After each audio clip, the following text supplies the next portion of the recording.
Hi all, welcome back to another session at Scholar Spectra. இன்னைக்கு நம்ம பார்க்க போற question RENI 2026 ஓட question. So first question படிக்கலாம். For an elementary chemical reaction, the Arrhenius plot is given. ஒரு graph கொடுத்திருக்காங்க. If the energy of an activation is 6.64 and R is equal to 8.3, the temperature at which the rate constant becomes T square அப்படின்னு கேட்டிருக்காங்க. So என்ன கேட்டிருக்காங்க? Temperature கண்டுபிடிக்க சொல்லியிருக்காங்க. இப்ப அரீனஸ் பிளாட்னு கொடுத்தாவே நமக்கு தெரியும் அரீனஸ் ஈக்குவேஷன் தான் யூஸ் பண்ணணும்ட்டு. சோ ஃபர்ஸ்ட் அரீனஸ் ஈக்குவேஷன் எழுதிக்கலாம். என் கூடிய அரீனஸ் ஈக்குவேஷன் சொல்லுங்க. ln k is equal to ln a minus ea by rt. இப்ப இந்த ஈக்குவேஷன்ல என்னென்ன கண்டென்ட் நமக்கு கொடுத்துருக்காங்க, எதோட டேட்டா கொடுத்துருக்காங்கன்னு பார்க்கலாம்.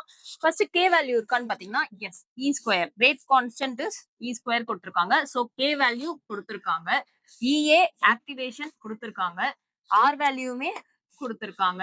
சோ நம்ம கண்டுபிடிக்க வேண்டியது டெம்பரேச்சர். அப்ப நமக்கு தெரியாதது இந்த ஏ. இந்த ஏவை எப்படி கண்டுபிடிக்கலாம் அப்படின்னு பாத்தீங்கன்னா, இதுக்குதான் நம்ம கிராஃபை யூஸ் பண்ணணும். இந்த கிராஃப்ல பாத்தீங்கன்னா you have X axis and Y axis. X ஆக்சிஸ்ல you have 1/t and Y ஆக்சிஸ்ல ln k. இப்ப இந்த எக்ஸ் ஆக்சிஸ்ல இருக்கிறது பாத்தீங்கன்னா வந்துட்டு it is not meeting the line. ஆனா ஒய் ஆக்சிஸ்ல இருக்கிறது it is touching the axis. அப்ப இவனை நம்ம ஒய் இன்டர்செப்ட்னு சொல்லுவோம்.